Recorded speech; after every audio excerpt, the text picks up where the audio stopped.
प्रत्यक्षं ब्रह्म वदिष्यामि ऋतं वदिष्यामि सत्यं वदिष्यामि तन्नावतु तद्वक्तारमवतु अवतु माम् अवतु वक्तारम् ॐ शान्तिः शान्तिः शान्तिः। ओम हमारे लिए सूर्य देवता कल्याणकारी हो, वरुण कल्याणकारी हो, आर्यमा कल्याणकारी हो, इंद्र और बृहस्पति भी कल्याणकारी हो, विष्णु कल्याणकारी हो, उस ब्रह्म को नमस्कार हो। हे वायु, तुम्हारे लिए नमस्कार हो, क्योंकि तुम प्रत्यक्ष ब्रह्म हो। मैं तुम्हें ही प्रत्यक्ष ब्रह्म कहूँगा, सत्य और वृत्त के नाम से भी कहूँगा। वे मेरी रक्षा करें, आचार्य की भी रक्षा करें। ओम शांति शांति शांति। This is the invocation of Shantikar. Om, let the sun be beneficent for us. Let Varuna be beneficent for us. Let Arya be beneficent for us. Let Indra and Brahaspati be beneficent for us. Let Vishnu be beneficent for us. Salutation to that Supreme, the Brahman. O air, salutation unto you, for you are the immediate Brahman, the Supreme. I shall call thee alone, the immediate Brahman. I shall also call thee as Rita and Satya, the law and the reality. Let them protect me. Let them protect the Acharya, the teacher. Om Shanti Shanti Shanti.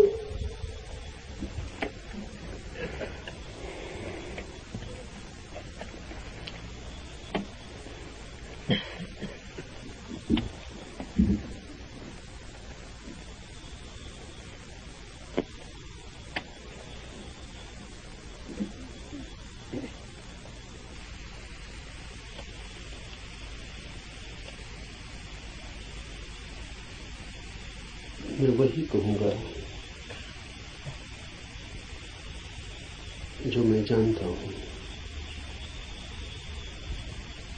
वही कहूँगा जो आप भी जान सकते हैं। लेकिन जानने से मेरा अर्थ है जीना। जाना बिना जिए भी जा सकता है, तब ज्ञान होता है एक बोझ। उससे कोई डूब तो सकता है, उबरता नहीं।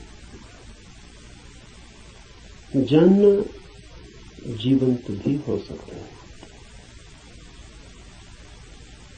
तब जो हम जानते हैं वो हमें करता है निर्भर, हल्का, कि हम उड़ सकें आकाश में। जीवन ही जब जानना बन जाता है तभी पंख लगते हैं, तभी जंजीरें टूटती हैं और तभी द्वार खुलते हैं अनंत के।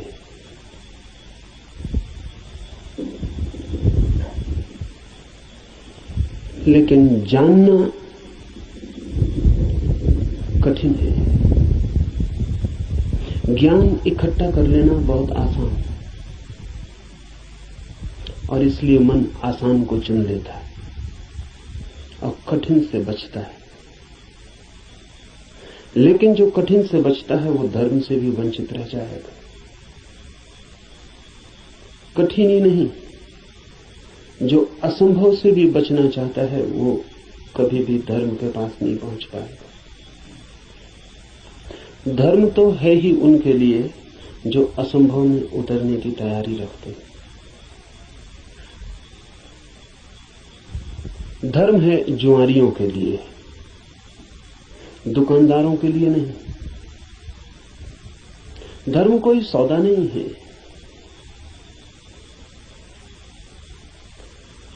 धर्म कोई समझौता भी नहीं है। धर्म तो है दांव। जुआरी लगाता है धन को दांव पर, धार्मिक लगा देता है स्वयं को। वही परम धन है। और जो अपने को ही दांव पर लगाने को तैयार नहीं, वो जीवन के गुह रहस्यों को कभी भी जान नहीं पाएगा। सस्ते नहीं मिलते हैं वे रहस्य। ज्ञान तो बहुत सस्ता मिल जाता है। ज्ञान तो मिल जाता है किताब में, शास्त्र में, शिक्षा में, शिक्षक के पास।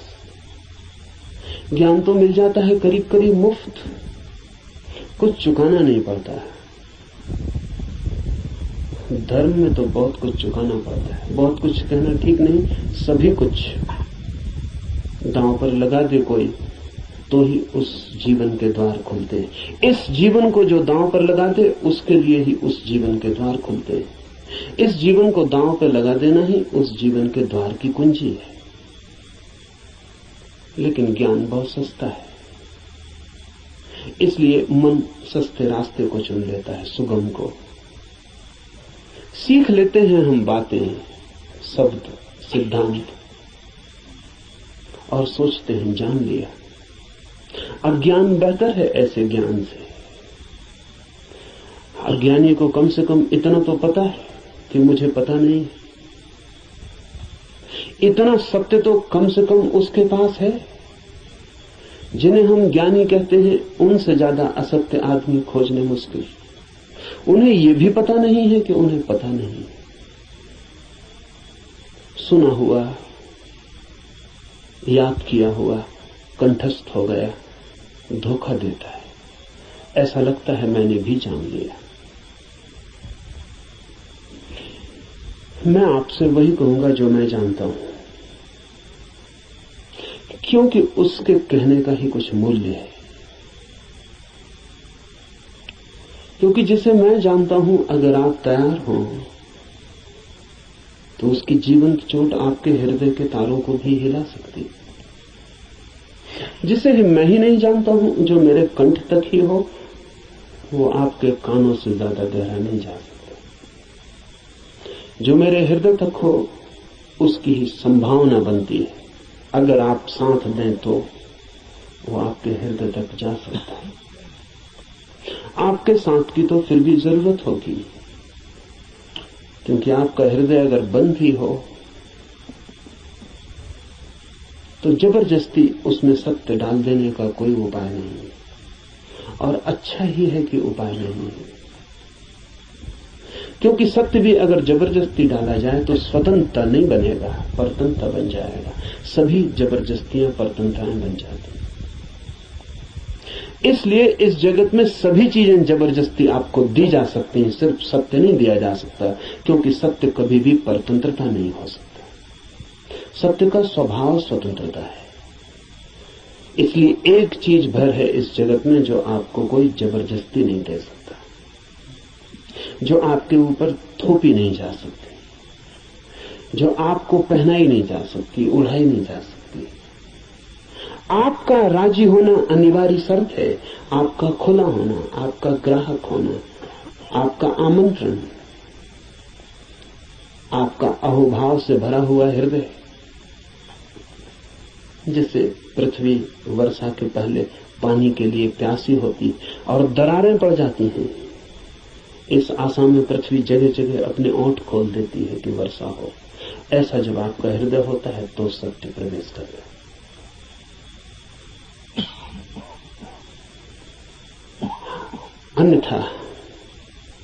अन्यथा सत्य आपके द्वार से भी आकर लौट जाता है। बहुत बार लौटा है, बहुत जन्मों जन्मों में। आप कुछ नए नहीं, इस पृथ्वी पर कुछ भी नया नहीं, सभी बहुत पुराने हैं। आप बुद्ध के चरणों में भी बैठ के सुने हैं, आपने कृष्ण को भी देखा है, आप जीसस के पास भी उठे बैठे हैं, लेकिन फिर भी वंचित रह गए। क्योंकि कभी भी आपका हृदय तैयार नहीं था। आपके पास से बुद्ध की सरिता बहती निकल गई है, महावीर की सरिता बहती निकल गई, आप प्यासे रह गए। आनंद रो रहा था जिस दिन बुद्ध के प्राण छूटने को थे और छाती पीट रहा था। और बुद्ध ने उससे कहा कि तू रोता क्यों है? जरूरत से ज्यादा मैं तेरे पास था 40 वर्ष, और अगर 40 वर्ष में भी नहीं हो पाई वो घटना, तो अब रोने से क्या होगा? मेरे मिटने से इतना परेशान क्यों हो रहा है? तो आनंद ने कहा है, इसलिए परेशान हो रहा हूं कि आप मौजूद थे और मैं न मिट पाया। अगर मैं मिट जाता तो आपको मेरे भीतर प्रवेश मिल जाता। 40 साल नदी मेरे पास बहती थी और मैं प्यासा रह गया, और अब मैं रोता हूं क्योंकि जरूरी नहीं है कि ये नदी कब किस जन्म में दोबारा मुझे मिलेगी।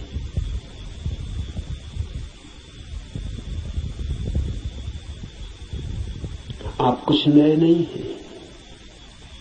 आपने बुद्धों को दफनाया, महावीरों को दफनाया, जीसस, कृष्ण, क्राइस्ट, सबको आप दफना के जी रहे हैं। उनकी वो हार गए आपसे। आप काफी पुराने, जब से जीवन है तब से आप हैं। अनंत अनंत यात्रा है। कहां हो जाती होगी चूक? बस यही हो जाती है कि आप खुले ही नहीं, बंद है। मैं तो आपसे वही कहूंगा जो मैंने जाना है। अगर आप भी अपने को एक खुलापन बना सके तो आप भी उसे जान लेंगे।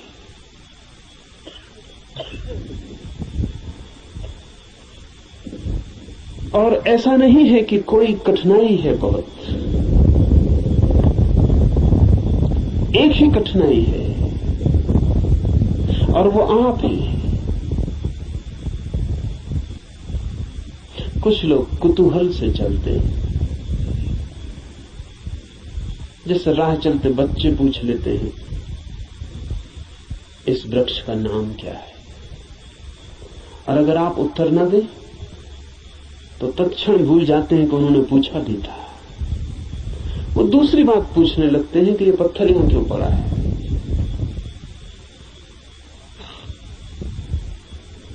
पूछने के लिए पूछते हैं, जानने के लिए नहीं पूछते। बिना पूछे नहीं रह सकते हैं, इसलिए पूछते हैं, जानने के लिए नहीं पूछते। जो लोग कुतूहल से जी रहे हैं वो अभी भी बचकाने हैं। अगर आप ऐसे ही पूछ लेते हैं कि ईश्वर क्या है, जैसे कि कोई बच्चा राह चलती दुकान देख के पूछ लेता हो कि ये खिलौना क्या है, तो आप अभी बच्चे हैं। और बच्चा तो माफ किया जा सकता है, आप माफ नहीं किए जा सकते। कुतूहल नहीं चलेगा। धर्म कोई खिलवाड़ नहीं है बच्चों का। और फिर उत्तर भी मिल जाए तो उससे कोई प्रयोजन नहीं है। बच्चे का मजा पूछने में है। उसने पूछा, यही उसका मजा है। आप उत्तर देंगे भी तो उस उत्तर में उसे कोई बहुत रस नहीं है। क्या बात? मनस्विद कहते हैं कि बच्चे नया नया बोलना सीखते हैं तो अपने बोलने का अभ्यास करते हैं पूछ पूछ कर। जैसे बच्चा नया नया चलना सीखता है तो बार बार उठ के चलने की कोशिश करता है, बोलना सीखता है तो बार बार बोलने की कोशिश करता है। इसलिए बच्चे एक ही बात को कई दफा कहते हैं। इसलिए कई दफा कहते हैं क्योंकि उन्हें बोलने का एक नया अनुभव, एक नया आयाम मिला है। उस नए आयाम में वे तैर के अभ्यास कर रहे हैं। इसलिए कुछ भी पूछते हैं, कुछ भी बोलते हैं। अगर आप भी धर्म की दुनिया में कुछ भी पूछ रहे हैं, कुछ भी बोल रहे हैं, कुछ भी सोच रहे हैं और कोई गहरी जिज्ञासा नहीं है, बस कुतूहल है, तो अभी आप और कुछ बुद्धों को दफनाएंगे। अभी और न मालूम कितने बुद्धों को आपके साथ मेहनत करनी पड़ेगी।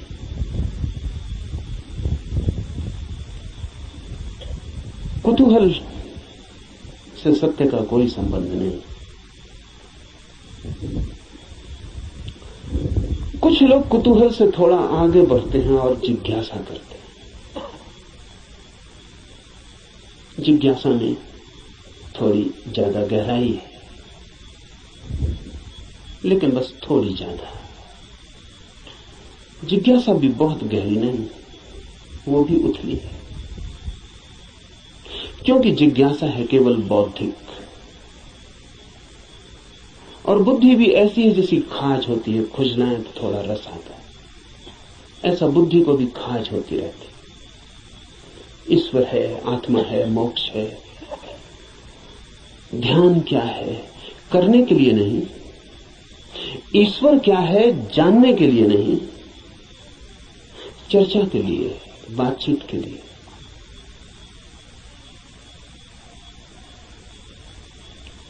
एक बौद्धिक मजा है, एक बौद्धिक व्यायाम है।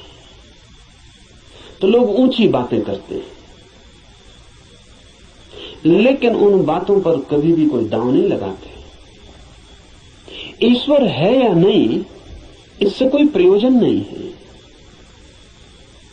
और ईश्वर हो तो, ईश्वर न हो तो वे जैसे हैं वैसे ही बने रहते हैं। ये बड़े मजे की बात है। एक आदमी मानता है कि ईश्वर है और एक आदमी मानता है कि ईश्वर नहीं, और दोनों की जिंदगी बराबर एक सी। कोई गाली दे तो उसे भी क्रोध आता है जो मानता है कि ईश्वर है, और उसे भी क्रोध आता है जो मानता है कि ईश्वर नहीं। बल्कि कई दफे तो ये देखा जाता है कि जो मानता है ईश्वर है उसे ज्यादा क्रोध आता है, क्योंकि जो मानता है कि ईश्वर नहीं है वो ज्यादा से ज्यादा क्या कर सकता है, आपका गाली दे सकता है, मार सकता है, हत्या कर सकता है। लेकिन जो मानता है ईश्वर है वो आपको नरक तक में सड़ा सकता है। उसके पास ज्यादा उपाय क्रोधित होने के।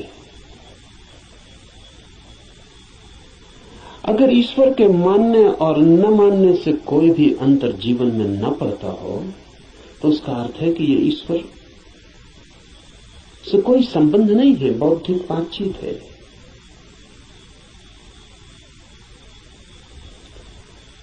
ऐसी जिज्ञासा हो तो आदमी दार्शनिक हो जाता है, चिंतन मनन करने लगता है, शास्त्र अध्ययन करने लगता है, बहुत सिद्धांत इकट्ठे कर लेता है, पक्ष में विपक्ष में सोच लेता है, वाद विवाद करता है, शास्त्रार्थ करता है, लेकिन जीता कभी नहीं।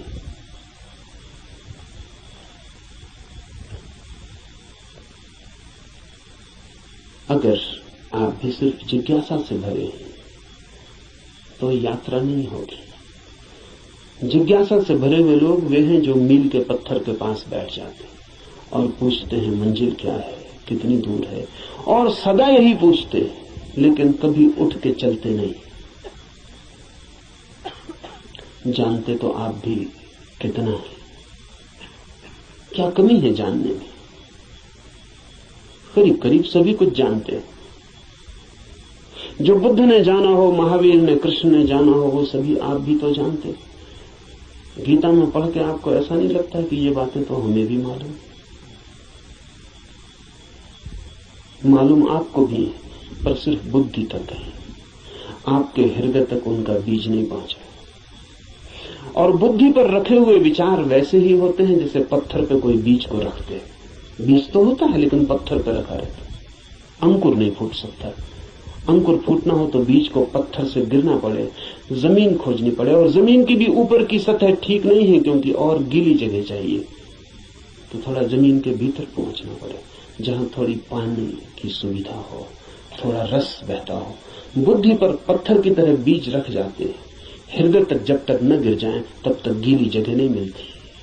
हृदय में थोड़ा रस बहता है, थोड़ा प्रेम, वहां थोड़ा पानी, वहां कोई बीज गिरे तो अंकुरित होता है, नहीं तो कभी अंकुरित नहीं होता।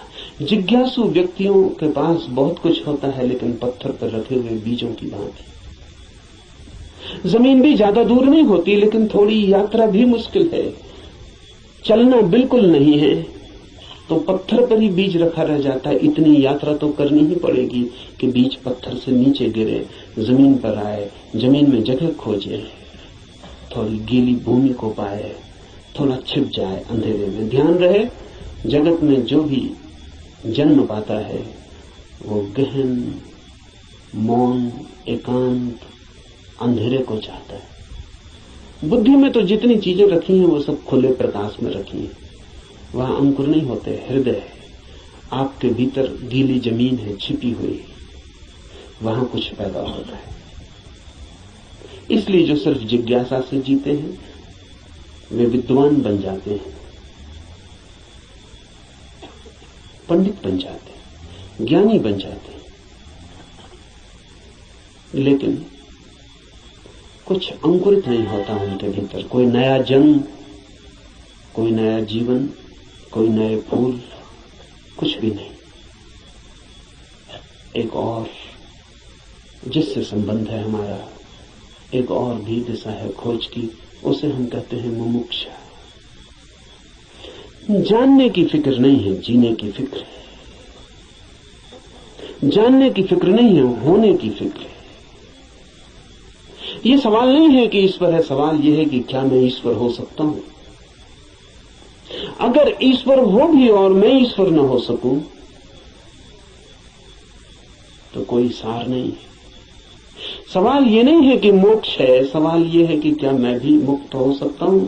अगर मैं मुक्त हो ही ना सकूं और मोक्ष हो भी कहीं तो क्या अर्थ है। ये बात नहीं है कि आत्मा है भीतर या नहीं, हो या ना हो। सवाल असली ये है कि क्या मैं आत्मा हो सकता हूं। मुमुक्षा है होने की खोज, और जब कोई होना चाहता है तब दांव पर लगना पड़ता है। इसलिए कहता हूं धर्म है जुआरियों का काम। वही कहूंगा जो मैं जानता हूं, जो जिया है। अगर आप तैयार हुए दांव पर लगाने को, तो जो मेरा अनुभव है वो आपका अनुभव भी बन सकता है। अनुभव किसी के नहीं होते, जो भी लेने को तैयार हो उसी के हो जाते हैं। सत्य पर किसी का कोई अधिकार नहीं, जो भी मिटने को राजी है वही उसका मालिक हो जाता है। सत्य तो उसका है जो भी उसे मांगने की तैयारी दिखलाता है, जो भी अपने हृदय के द्वार खोलता है और उसे पुकारता है।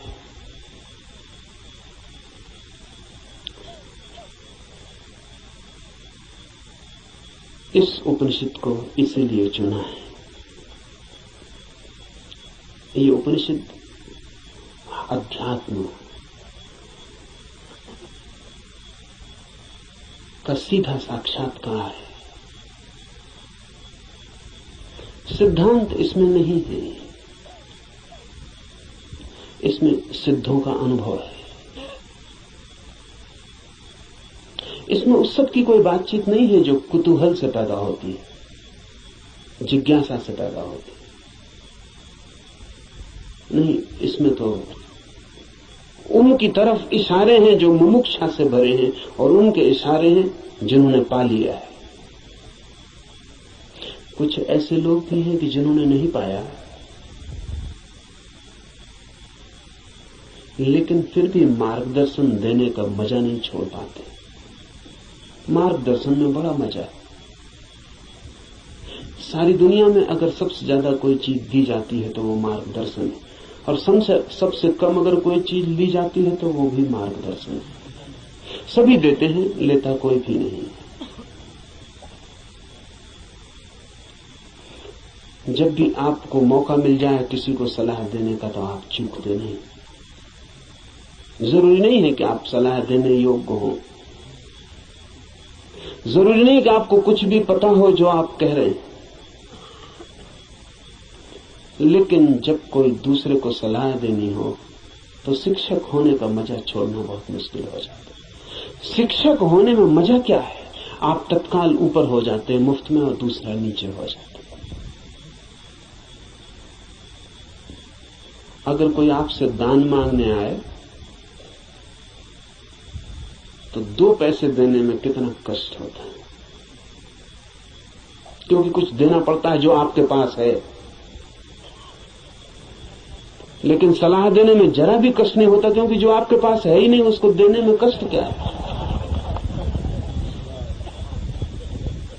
आपका कुछ खो ही नहीं रहा है, बल्कि आपको कुछ मिल रहा है, मजा मिल रहा है, अहंकार मिल रहा है। आप भी सलाह देने की हालत में हैं आज, और दूसरा लेने की हालत में। आप ऊपर हैं, दूसरा नीचे।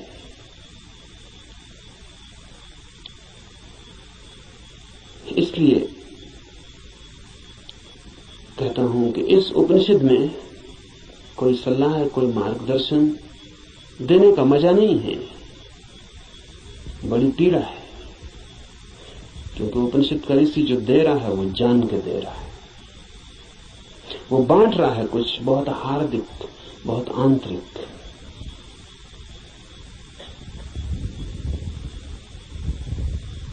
संक्षिप्त इशारे हैं लेकिन गहरे हैं,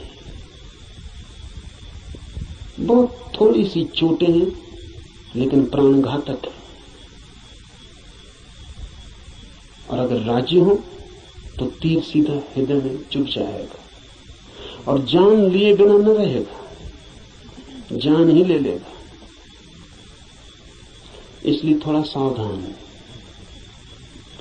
थोड़ा सचेत, क्योंकि ये सौदा ही खतरनाक है। इसमें पागल हुए बिना कोई मार्ग ही नहीं है, इसमें अपने को मिटाए बिना पाने का कोई उपाय ही नहीं। यहां तो खोने वाले ही बस पाने वाले बनते,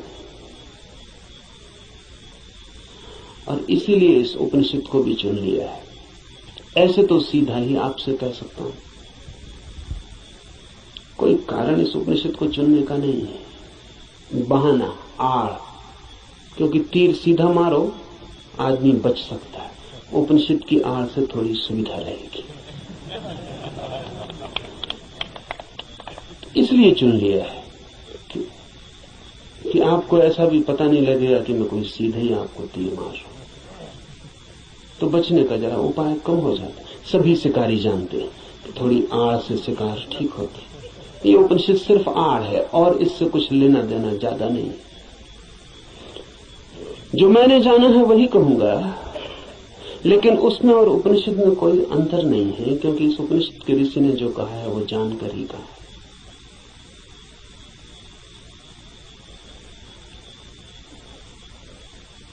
यह उपनिषद अध्यात्म की सूक्ष्मतम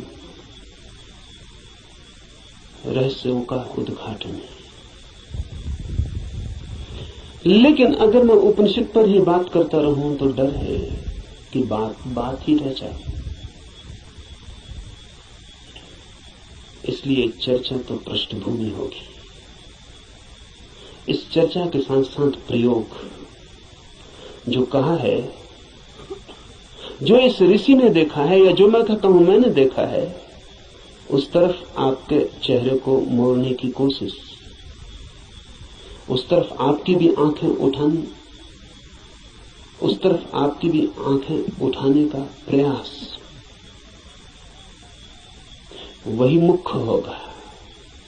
उपनिषद की बात तो सिर्फ हवा पैदा करने के लिए होगी कि आपके चारों तरफ वे तरंगें पैदा हो जाएं, कि आप भूल जाएं 20वीं सदी को, पहुंच जाएं उस लोक में जहां ये ऋषि रहा होगा। मिट जाए ये जगत जो चारों तरफ बहुत बेरौनक और बहुत कुरूप हो गया है, और याद आ जाए उन दिनों की जब ये ऋषि जिंदा रहा होगा। एक हवा, एक वातावरण, बस उसके लिए उपनिषद। पर उतना काफी नहीं है, जरूरी है, काफी नहीं है। तो जो मैं कहता हूं अगर आप उसको सुन के ही रुक जाते हैं तो मैं मानूंगा आपने सुना भी नहीं, क्योंकि सुन के जो चलता नहीं है मैं नहीं मान सकता कि उसने सुना है। अगर आप सोचते हैं कि सुन के आपकी समझ में आ गया, इतनी जल्दी मत करना। सुन के समझ में आता होता तो हम कभी के समझ गए होते। सुन के ही समझ में आता होता तो इस दुनिया में समझदारों की कमी ना होती, ना समझ खोजना मुश्किल हो जाता। मगर ना समझ ही ना समझ, सुन के कुछ भी समझ में नहीं आता, सुन के सिर्फ शब्दों पे मुट्ठियां बन जाती। सुन के नहीं, करके ही समझ में आता है। इसलिए सुनना करने के लिए, समझने के लिए नहीं। सुनना करने के लिए, करना समझने के लिए। सुन के ही सीधा मत सोच लेना कि समझ गए। वो बीच की कड़ी के बिना कोई भी उपाय नहीं है, कोई भी रास्ता नहीं। लेकिन मन कहता है कि समझ गए, अब करने की क्या जरूरत है। मंजिलें चल के पहुंची जाती हैं। सब भी समझ लिया हो, यात्रा पथ पूरा स्मृति में आ गया हो, पूरा नक्शा जेब में हो, फिर भी बिना चले कोई मंजिल तक कभी पहुंचता नहीं। लेकिन सपना देखा जा सकता है। कोई आदमी यहीं सो जाए और सपना देख सकता है कहीं भी पहुंचने का। मन सपना देखने में बड़ा कुशल है। और ऐसा मत सोचना कि आप ही ऐसे सपने देखते हैं। जिनको आप बहुत बुद्धिमान कहते हैं वे भी इसी तरह के सपने देखते रहते हैं। साधु हैं, सन्यासी हैं, महात्मा हैं, वर्षों से खोज में लगे हैं, लेकिन कहीं इंच भर नहीं पहुंचते, यात्रा ही नहीं करते। वो जो वर्षों से खोज में लगे हैं, वो सारी की सारी खोज वर्तुलाकार है। बुद्धि में ही वर्तुल बन जाता है, भंवर बन जाता है, उसी भंवर में घूमते रहते हैं। फिर उस भंवर में सब समा जाता है, वेद समा जाते हैं, उपनिषद समा जाते हैं, कुरान है, बाइबलें समा जाती हैं। उस भंवर में सब समा जाता है, लेकिन एक इंच भी गति नहीं होती। उपनिषद की हम चर्चा करेंगे, उपनिषद समझाने के लिए नहीं, उपनिषद बन जाने के लिए। यहां सुन के कुछ कंठस्थ हो जाए और आप भी बोलने लगे तो मैंने आपका नुकसान किया, मैं फिर आपका मित्र साबित न हुआ। यहां सुन के आप जो सुना है वो बोलने लग जाएं तो कोई मूल्य नहीं है। यहां सुन के आपको भी वो हो जाए, आप भी वो देख लें, वो आंख आपकी भी खुल जाए तो ही। ऐसा समझें, एक कवि गीत गाता है किसी फूल के संबंध में।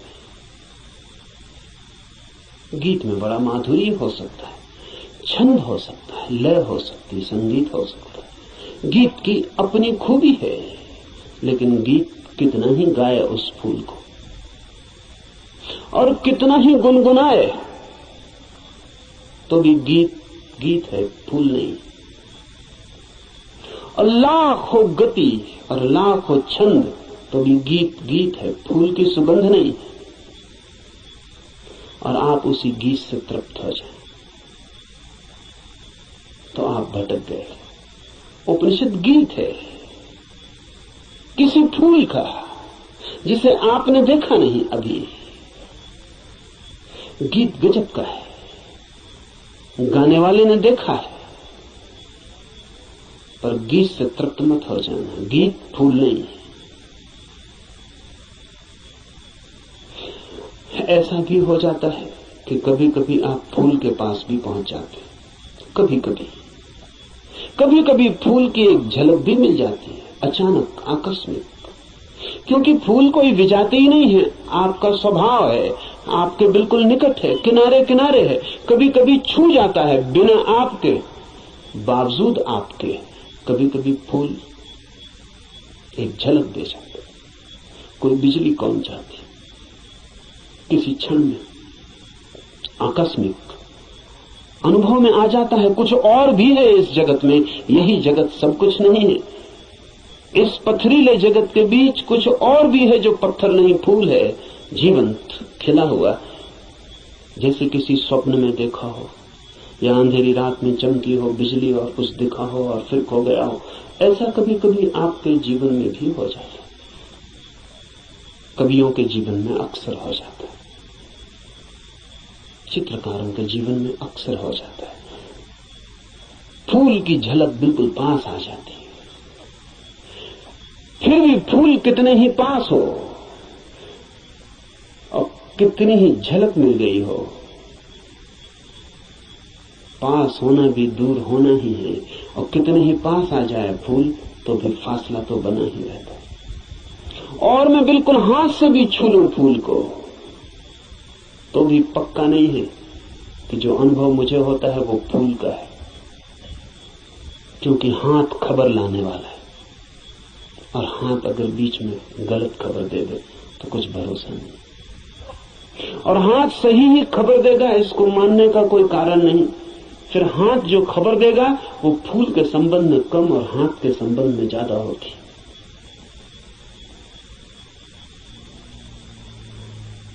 फूल ठंडा मालूम पड़ता है, जरूरी नहीं कि फूल ठंडा हो सकता है हाथ गर्म हो, इसलिए फूल ठंडा मालूम पड़ता है। खबर हाथ के संबंध में, क्योंकि खबर जब भी किसी माध्यम से आती तो सापेक्ष होती है, पक्का नहीं हुआ जा सकता। पोपोव का मैं एक संस्मरण पढ़ रहा था। पोपोव एक साधिका थी और गहरी साधिका थी, और पियोत्र दिमित्रोविच ऑस्पेंस्की के पास साधना करते थे। एक दिन बैठी थी पास, एक सज्जन ने आके ऑस्पेंस्की से पूछा कि ईश्वर है या नहीं। तो ऑस्पेंस्की ने कहा कि ईश्वर नहीं। फिर ऑस्पेंस्की थोड़ी देर रुका और उसने कहा कि लेकिन मैं कोई गारंटी भी नहीं कर सकता,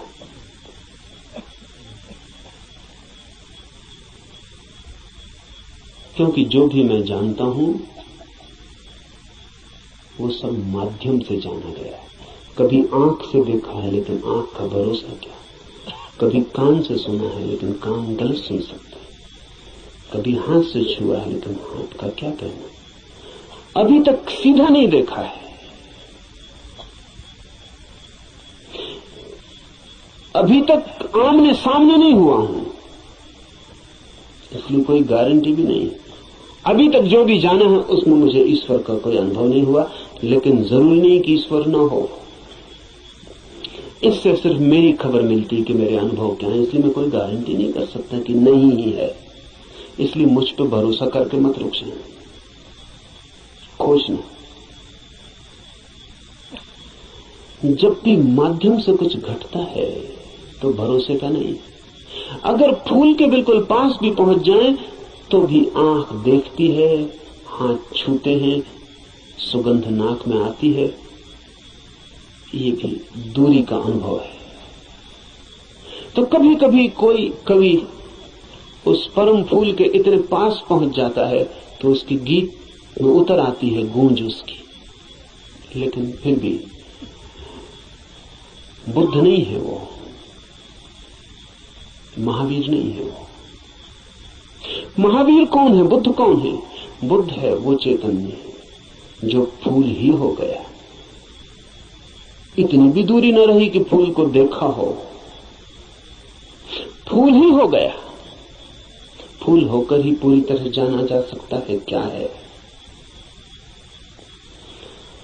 उपनिषद के ऋषि की बात है, गीत है किसी फूल के संबंध में, उसे गुनगुनाना, मिठास है बड़ी उसमें, स्वाद है उसमें बहुत, लेकिन वो फूल नहीं है, गीत ही है।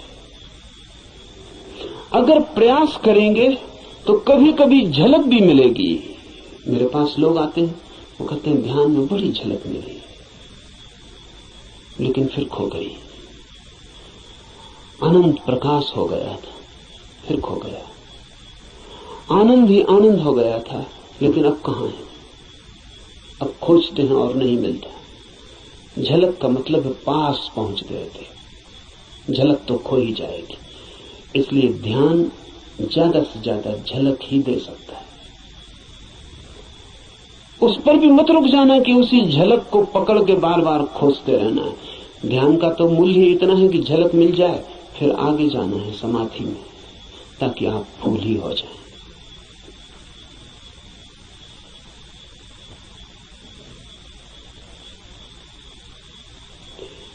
ध्यान में है झलक, समाधि में है हो जाना। झलकों पे मत रुकना। झलकें बड़ी प्रीति कर, सारा जगत बासा मालूम पड़ने लगता। एक झलक ध्यान में मिल जाए उस जीवंत की, फूल की, उस खिलावट की जो भीतर है, तो सारा जगत फीका और व्यर्थ हो जाता है। लेकिन फिर कुछ लोग झलकों को पकड़ लेते हैं और उन्हीं को दोहराने लगते हैं और सोचते हैं सब हो गया। नहीं, जब तक आप ही ना हो जाएं, ईश्वर ही जब तक आप ना हो जाएं, तब तक भरोसा मत करना कि ईश्वर है। हो सकते हैं, क्योंकि है ही। खोलना है जरा, उघाड़ना है जरा। छिपे हैं, मौजूद हैं अभी और यहीं। थोड़े से वस्त्र हैं और बड़े झीने वस्त्र हैं कि चाहें तो अभी उतार के फेंक दें और नग्न हो जाएं और ईश्वर हो जाएं। लेकिन बड़ी पकड़ है। झीने तो हैं लेकिन पकड़ गहरी। क्यों है ये पकड़ इतनी? ये पकड़ है क्योंकि हम सोचते हैं ये वस्त्र ही हमारा होना है, यही हम है। इसके अलावा हमें कुछ और किसी अस्तित्व का पता नहीं। इस उपनिषद में इशारे होंगे उस अस्तित्व के जो वस्त्रों के पार है। और इस उपनिषद के साथ साथ हम करेंगे ध्यान ताकि मिले झलक, और आशा बांधेंगे समाधि की ताकि हम भी हो जाएं वही जिसे हुए बिना न कोई संतोष है, न कोई शांति है, न कोई सत्य है। उपनिषद शुरू होता है प्रार्थना से।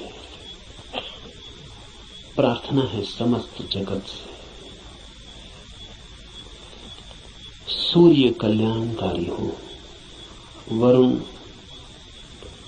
अर्यमा, इंद्र और बृहस्पति, विष्णु कल्याणकारी हो, उस ब्रह्म को नमस्कार हो।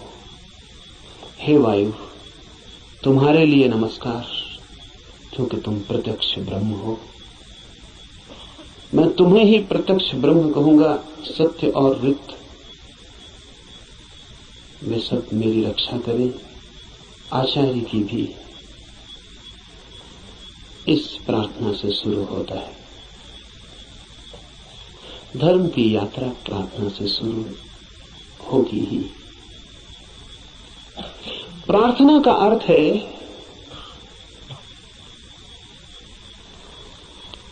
आस्था, आशा। प्रार्थना का अर्थ है इस सारे जगत के साथ हमारे जुड़े हुए होने का भाव। प्रार्थना का अर्थ है मुझ अकेले से क्या होगा। मुझ अकेले से होता तो हो गया होता। मुझ अकेले से तो क्षुद्र भी नहीं सध पाया। चाहा था धन मिल जाए वो भी नहीं मिला, चाहा था पद मिल जाए वो भी नहीं मिला। कैसी कैसी चाहें की थी, बड़ी छोटी थी, वे भी पूरी ना हुई। मुझ अकेले से तो संसार भी न सधा। तो सत्य की ये महायात्रा मुझ अकेले से हो सकेगी? अकेले अकेले तो मैं संसार में भी हार गया हूं। सभी हारे हुए हैं संसार में। जो जीते हुए दिखाई पड़ते हैं वे भी बस वे दूसरों को जीते हुए दिखाई पड़ते हैं, खुद तो बिल्कुल हारे हुए हैं।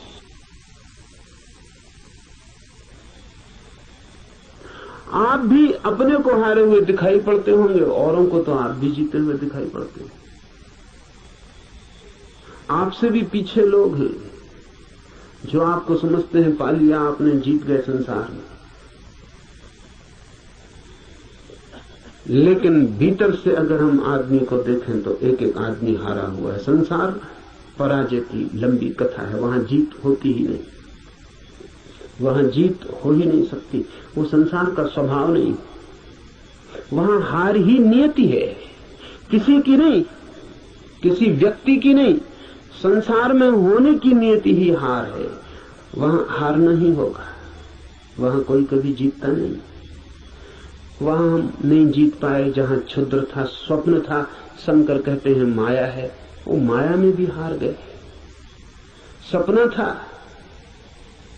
भ्रम था, वहां भी तो जीत ना पाए। जब भ्रम में भी हार गए, सपने में भी न जीते, तो यथार्थ में, सत्य में अकेले से क्या होगा। प्रार्थना का अर्थ है संसार में पराजित हुए व्यक्ति का यह अनुभव कि जन्मों जन्मों तक चेष्टा करके मैं हार गया क्षुद्र में, तो विराट में मेरी सामर्थ्य। इसलिए प्रार्थना, इसलिए सारे जगत को पुकारा है ऋषि ने कि मुझे साथ देना। सूर्य को पुकारा है, वरुण को पुकारा। ये सब नाम है, प्रतीक है जीवन की समस्त शक्तियों की। सूर्य को पहले पुकारा है क्योंकि सूर्य हमारा जीवन है, उसके बिना हम नहीं होंगे। हमारे भीतर सूर्य ही जीता है, जलता है। उधर सूर्य बुझ जाए, यहां हम बुझ जाए। सूर्य ही हमारा प्राण है, इसलिए पुकारा। कहा वायु को नमस्कार है, विशेष रूप से वायु को नमस्कार कहा है इस प्रार्थना में, क्योंकि तुम प्रत्यक्ष ब्रह्म हो। अजीब सी बात है, थोड़ा सोचे।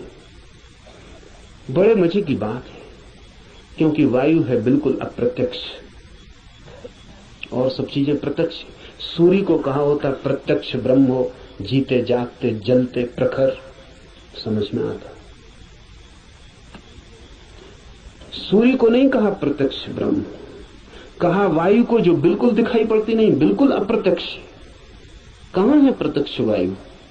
सिर्फ अनुमान है कि है, लगता है कि है, भासता है कि है, दिखाई तो पड़ती नहीं। आंख के सामने कहां है? प्रत्यक्ष का मतलब है आंख के सामने है। जो आंख के सामने वायु बिल्कुल नहीं है, पत्थर पहाड़ सब आंख के सामने, वायु नहीं। लेकिन ऋषि कहता है, हे वायु नमस्कार तुम्हें, क्योंकि तुम प्रत्यक्ष ब्रह्म हो। इसलिए कहा कि वायु जैसे दिखाई नहीं पड़ती और है, और आंख को दिखाई नहीं पड़ती फिर भी आंख को छू रही है प्रतिपल। ऐसा ही परम सत्य है, दिखाई नहीं पड़ता, छू रहा है प्रतिपल। वायु दिखाई नहीं पड़ती क्योंकि हमारे पास देखने वाली आंख नहीं है। वायु तो यहां है, वायु के बिना तो हम भी नहीं हो सकते। वही तो हमारी श्वास में हमें संभाले, उसका ही आवागमन तो हमारा सारा जीवन है, जो इतने निकट है। श्वास है जो हमारी, वो भी दिखाई नहीं पड़ती क्योंकि हमारे पास आंखें बड़ी स्थूल है। तो हम जो बहुत मोटा मोटा है, स्थूल स्थूल है, वो देख लेते हैं। जो सूक्ष्म है वो हमें दिखाई नहीं पड़ता। वायु सूक्ष्मतम है, हमारे सामने मौजूद है, भीतर मौजूद है, बाहर मौजूद है, रोए रोए में मौजूद है और दिखाई नहीं पड़ती। इसलिए कहा कि तुम प्रत्यक्ष ब्रह्म हो, तुम ठीक ब्रह्म जैसी हो। वो भी यहां मौजूद है और दिखाई नहीं पड़ता, और रोए रोए में वही समाया है, रोआ रोआ वही है, और फिर भी उसका कोई पता नहीं चलता। इसलिए वायु को नमस्कार किया है कि हम वायु को तो जानते हैं, ब्रह्म को नहीं जानते। वायु से एक धागा जोड़ा है कि ब्रह्म भी ठीक वायु जैसा है। इसलिए मैं तुम्हें प्रत्यक्ष ब्रह्म कहूंगा। ऋषि कहता है वायु को सत्य और ऋत के नाम से भी कहूंगा, क्योंकि तुम ठीक उस जैसी हो जो है और जिसका हमें पता नहीं, जो हम स्वयं हैं और जिसका हमें पता नहीं, जो अभी और यहां सदा से मौजूद है और हमें उसका पता नहीं। लेकिन ये खोज पूरी हो सके अगर सब देवता रक्षा करें। देवता से अर्थ है सदा से जीवन की अनंत अनंत शक्तियां, और जीवन है एक विराट जाल अनंत शक्तियों का।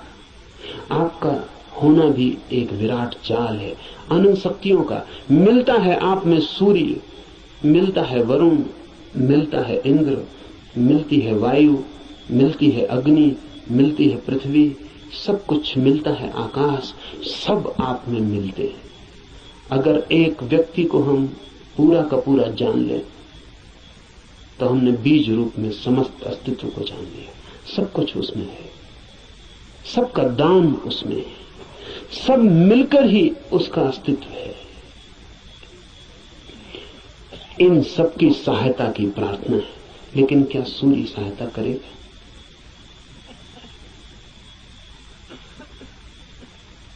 ये सवाल उठता ही है। प्रार्थना भी की तो क्या सूर्य सहायता करेगा? प्रार्थना भी की तो क्या वायु सहायक हो जाएगी? प्रार्थना भी की तो पृथ्वी क्या सहायता करेगी? पृथ्वी की सहायता और सूर्य की सहायता का सवाल नहीं है। आपने प्रार्थना की, यही बड़ी सहायता है। इसे थोड़ा ठीक से समझ लें। कोई सूर्य आके आपको सहायता नहीं करेगा, लेकिन आपने प्रार्थना की, इसका जो परिणाम है वो सूर्य पर नहीं होगा, आप पर होगा। क्योंकि प्रार्थना करने वाला चित्त हो जाता है विनम्र, प्रार्थना करने वाला चित्त हो जाता है असहाय, प्रार्थना करने वाला चित्त स्वीकार कर लेता है इस बात को कि मुझ अकेले से नहीं होगा।